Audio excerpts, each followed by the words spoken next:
What's up, guys? Welcome to today's video. As you can tell by the title of the video, this is what to look for in a wife, Christian edition, for all the men of God out there.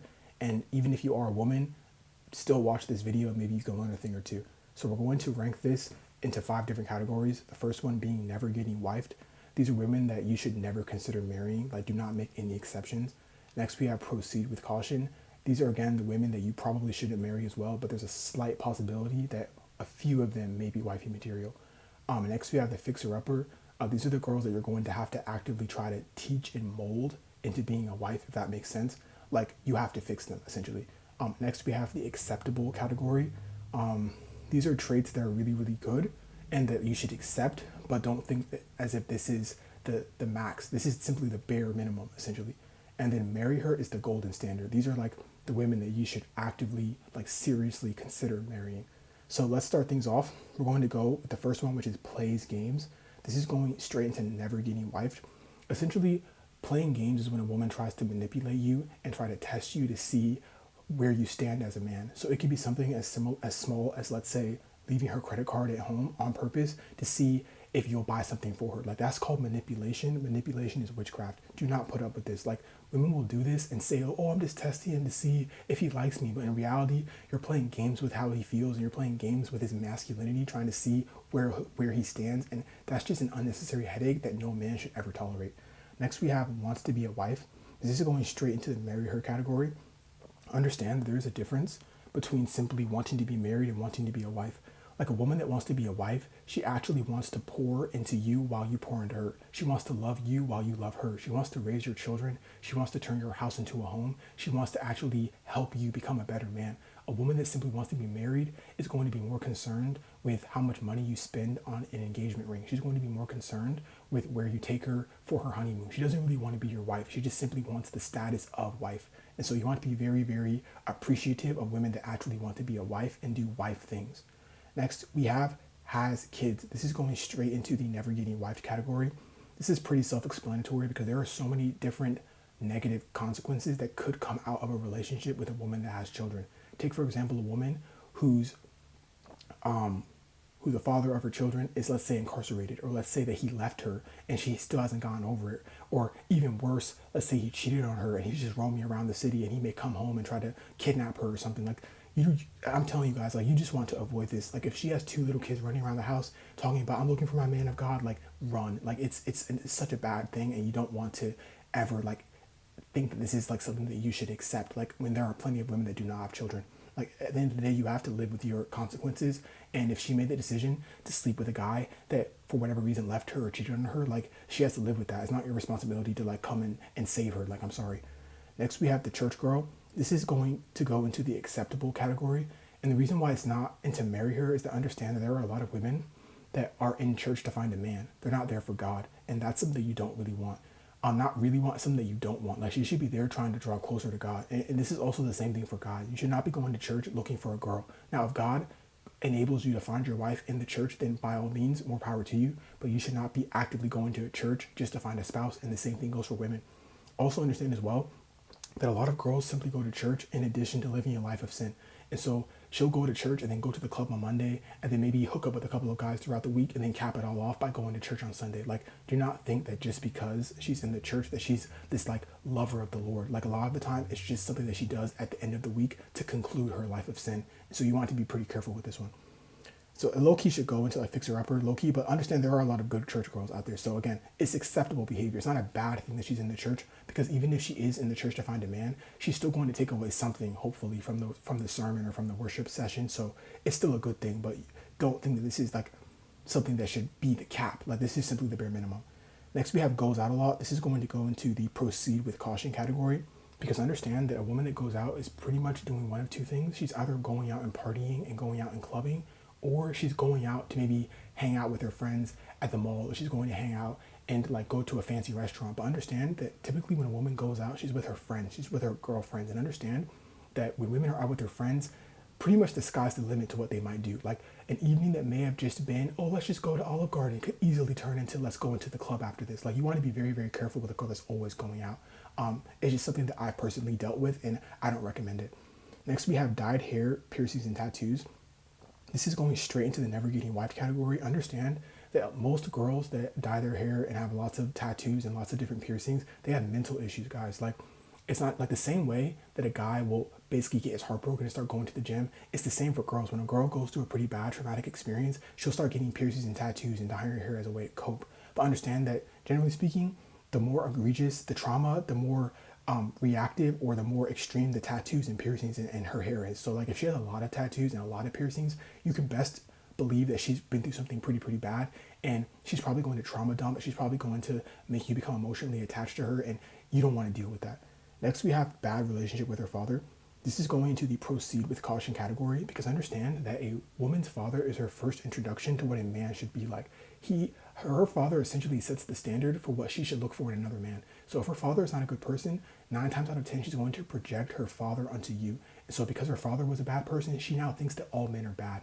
So most of those girls that you see that have a very pessimistic view of men, it's because their dad was not a good person, and he made her then project her father's poor moral character onto every other guy. And so these tend to be the girls that tend to test you. These are the girls that try to play games with you because they're trying to filter out the possibility that you're like her dad. And so you want to be very careful with this.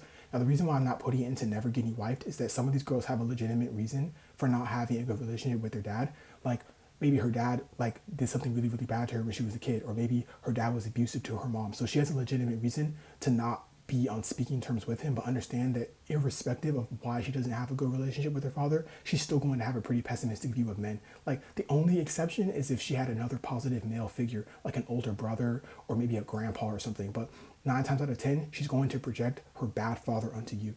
Next, we have thirst traps. This is going straight into never getting wiped. Understand that when a woman posts thirst traps, that means that she wants attention, and understand what goes in tandem with a woman wanting attention, a woman being a hoe. You will rarely ever find a woman that's a hoe that also is not an attention seeker, and you will rarely find a woman that is an attention seeker that isn't a hoe. They kind of go in tandem with each other. And so chances are, if she has a lot of thirst traps on her Instagram, you go on her stories or her highlights, she has a lot of thirst traps, she's an attention seeker, and she's probably talking to a lot of different guys, and if anything, she's probably sleeping with a lot of different guys. This is an absolute red flag, never wife. Next, we have hoe friends. This is actually one of the reasons why you want to be careful with girls that go out a lot, because girls that go out a lot tend to have a lot of hoe friends. And as I said before, the one half of going out tends to be going to parties, going to clubs with her hoe friends. And understand, as they say, birds of a flock together. Like, do not believe that her hoe friends, which you know for a fact are sleeping around with all the athletes, for example, are her friends, and for some reason she's the oddball out the group that isn't doing what her hoe friends are doing. Like, don't deceive yourself. She's doing the very same things. And so never ever tolerate a woman that has hoe friends, because if she's a real woman of God, even if she used to have hoe friends, she's going to cut those girls off because she knows that what they're doing isn't right. But if she is maintaining like a relationship with these girls and still hanging out with them and still going to their little party spots, like, trust me, she's a hoe. She has hoe friends for a reason. Do not wife her. Next, we have the religious bop. This is going to go into proceed with caution. Now, the reason why I'm not putting it any higher is that there are a lot of girls that were basically former bops, but they became religious, right? These are still religious bops. I don't really care, because most of these girls, again, they're attention seekers, and that's just a fundamental part of who they are.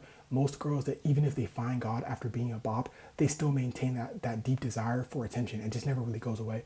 And understand as well that a lot of these religious bops, they add God into the equation. It's sort of like the reasoning behind why you want to be a little bit cautious of the church girl, because a lot of these religious bops, they'll do all those bop related things and then cap it off by going to church. And so you want to be very careful, because these are the girls that will post a whole bunch of Bible verses on their stories, have a whole bunch of scriptures in their bio, but they're doing a lot of bop behavior things. They're talking to multiple guys, they're going on multiple dates with multiple guys, they're leading men on, feeding their ego. Like, they're doing bop certified behavior, and they're masking it off with religion. So you want to be very careful. Next, we have obsessed with marriage. This is going straight up into never getting wiped, and I'm going to explain. When a woman is obsessed, I mean, like, when you talk to her, all she talks about is marriage. When you listen to her conversations with her friends, all she talks about is marriage. When you look at her Instagram posts or even the things that she likes on social media, marriage. Most of these girls are religious bops. These are the girls that essentially were sleeping around with 4 to 5 guys consistently, and they decided that they no longer want to do that. They want one guy that they want to sleep with. That, AKA, is their husband. And so understand that women that tend to be hoes tend to have a very high sex drive. And so even though they've decided they no longer want to sleep with 4 or 5 different guys, that drive is still there. And so that's why they become obsessed with marriage, because they actually are looking for a guy that they can have a lot of sex with, but they want it to be one guy, right? And so you want to be very careful, because these girls will let their flesh guide them. These are the girls that are not interested in necessarily being your wife. They're simply interested in being married so that they can continue to have sex at the same frequency that they were having it when they were a bop. So you want to be very, very careful. And I tend to avoid women that are overly obsessed with marriage because most of them are bops. Next, we have hold you accountable. This is going into the marry her category. Understand that when a woman really, really loves you, she's going to hold you accountable out of love. And so, for example, let's say that you're a workaholic and you're only sleeping 3 to 4 hours a night. A woman that loves you is going to say, hey, babe, you should maybe get 6 to 7 hours of sleep because it's better for you. Like, it's healthier for you. She's going to do it out of love. Or if she notices that you're very, very ambitious, but all of your friends are kind of losers, she's going to tell you, like, maybe you should get some new friends, or maybe like you should kind of distance yourself because they're not really helping you to prosper. She's going to hold you accountable out of love, out of a desire to see you prosper and to see you win. So if you realize that your wife or the girl that you think you want to marry doesn't really care about you, she notices that maybe you're spending too much money on certain things, or maybe you're not studying as much as you should for your MCAT or whatever, and she just kind of doesn't really care, she doesn't really love you, bro. Like, a woman that cares for you is going to hold you accountable. Next, we have listens to you. This is also going into the marry her category, because understand that when a woman listens to you, it's because she respects you, not only as a man, but she respects your leadership and your authority. And so if you, let's say, tell her that we should start doing a weekly Bible study every Friday, and she actually listens to you and is receptive to what you have to say, that's one of the biggest green flags. Because a woman that doesn't love you and that doesn't respect you, she's never going to listen to you. Next, we have loves the Lord. This is basically what you really should be looking for. You should not be looking for a church girl. You should actually be looking for a woman that loves the Lord, because understand that even God himself said that if you love me, you will do as I say. And so understand that a woman that loves the Lord, she's going to read the Bible and she's actually going to apply it. She's not going to be the girl that posts a Bible verse in her bio, but when she actually is in a situation where she can actually employ what that Bible verse says, she doesn't do it. A woman that loves the Lord is actually going to do what the Bible says. I'm not saying she's going to be perfect, but she's going to have a pretty consistent rate of actually applying what the Bible says. That is ideal, and that's what you should be looking for. Next, we have respectful. This is also kind of in tandem with listens to you, but either way, it's in the marry her category. Understand, and men, we know this, right? Like, our love language is respect. The easiest way for us to fall for a girl is for her to respect us, and we all know this. It's sort of like hardwired into how we are as men. And so when you realize that she's respectful and she listens to you and she actually like takes to heart what you have to say, it is one of the biggest green flags. Next, we have the Delilah, and I'm going to differentiate between the Delilah and the Jezebel. The Delilah is essentially a woman that's going to try to emasculate you and weaken you. So let's say you're a guy and you're like, let's say you're an athlete, right? And you're training 3 hours a day. The Delilah is going to be like, you don't need to train for 3 hours, just train for 1 hour. She's going to try to knock you off your grind. Or if you're the guy that's maybe studying 4 hours a day, she's going to be like, hey, like, you should spend more time with me. You only need to study for only 2 hours a day. Like, she's going to literally try to weaken you. That's exactly what Delilah did to Samson. She's like, just tell me, like, what's the secret to your strength? And she cuts it off and she literally makes you weaker. And so the Delilah is always going to try to knock you off your grind. Like, when a lot of guys say this, right? They'll say that, like, when they start to make a lot of money, there's that one girl that comes into their life. 9 times out of 10, that is a Delilah. It is a girl that's trying to emasculate you and knock you off your grind. Never wife. The Jezebel, however, is basically a worse version of the Delilah, and she's going to try to usurp your authority. This is the girl where if you tell her, like, hey babe, can you like put your feet off of my dashboard? Let's say she goes into your car and she puts her shoes on your dashboard. She's going to challenge you. She's going to be like, excuse me, this is how I want to sit, and why should I listen to you? If you try to tell her something, she's never going to listen to you. She doesn't respect you. She will actively try to make you submit to her. She does not respect your leadership as a man. Like, this is like literally like a curse almost. Like, it is so bad. And I've actually been around women like this, and they are a nightmare. Like, this girl will always challenge you. She will always undermine you. She will always make you second guess yourself. Like, I feel like this is the way God judges evil men. Like, if you are dealing with a Jezebel, chances are you're a pretty sinful man, and this is God's way of judging you, because these women are that bad. Next, we have the fake good girl. This is actually a good one, actually. I'm going to put this into the actually never getting wifed, because ultimately it's a form of deception. Basically, if you don't know, the fake good girl is a girl that causes you to think that she's wifey material. She's the girl that dresses modestly. She doesn't wear makeup. She may even pretend that she's a trad wife. She's doing all of this to make you think that she's a good girl, because deep down she actually isn't. She knows that if you saw her for who she really is, you would never even think about marrying her. So she goes on this deceptive campaign, if you will, causing you to think that she's good when she actually isn't.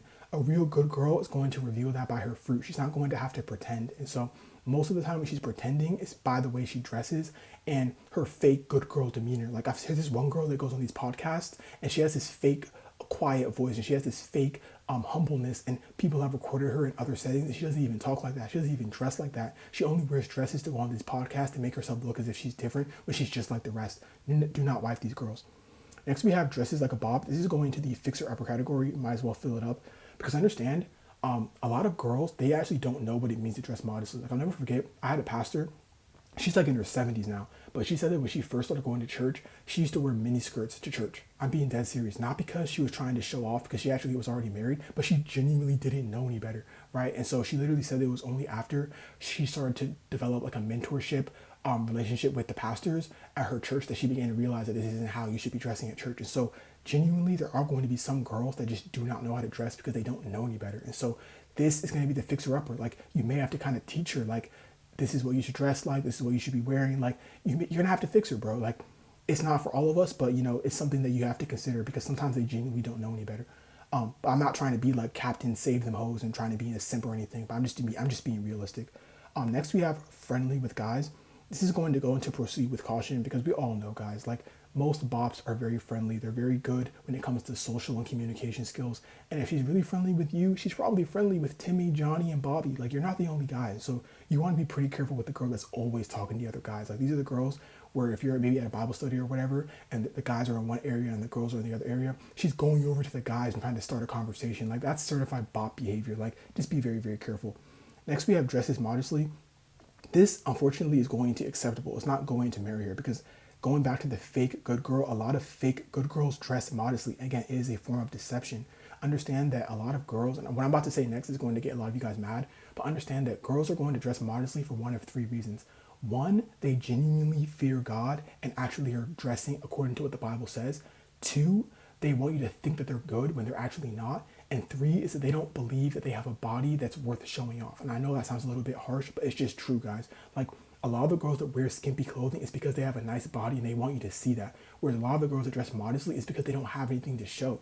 Right? It doesn't. Like, you ever seen a girl that's trying to wear immodest clothing and you don't even look at her because she has nothing there? I know that might sound a little bit like carnal, but I'm just being honest, guys. I'm not going to not say what we're all thinking. Like we've all seen those types of girls. There's nothing there, and therefore she doesn't feel the need to dress in a way that reveals her body because there's nothing to look at. And so you want to be careful. Like there's one of those three reasons. Ideally, you want the girl that's dressing modestly out of purity, but again, you may be dealing with a girl that doesn't really have a nice body, or the girl that wants you to think that she's good. Next we have the meek and quiet. This is automatically going into the marry her category, guys. Like this is the golden standard. Like a woman that's quiet and meek and respectful and listens to you. I'm not even trying to make this into like some type of fantasy type of girl because I know these girls don't really exist, but they do sometimes exist, guys. I'm being completely honest. They may not live in America, but trust me, there are a few of them like this. This is the golden standard. Like these are the women that like, what's so crazy is that when you read Proverbs 31, it literally says that her children are going to praise her. A woman that's meek and quiet, her children love her. Like her children literally talk about her to their friends. Like that's how high quality of a woman she is. Like absolute wifey material. Next we have loves you. This is also going into the marry her category. This kind of goes in tandem with her listening to you, her being respectful, and her holding you accountable. These are all things that she does out of love. You want a woman that loves you. This is also why you want a woman that wants to be a wife and not just a woman that wants to be married, because a woman that loves you is going to want to be your wife. She's going to want to help you and make you prosper as a man. She's not just going to be obsessed with the status of being a wife. And next and lastly, we have prays and reads her Bible. This is also going to marry her. You don't just want a woman that's simply going to church and again, simply going to church at the end of the week after living a life of sin. You want a girl that's praying and reading her Bible all throughout the week. It is a lifestyle. It's not a once a week type of thing. This is like golden. It's the gold standard. And if you notice that she's doing this, consider marrying her.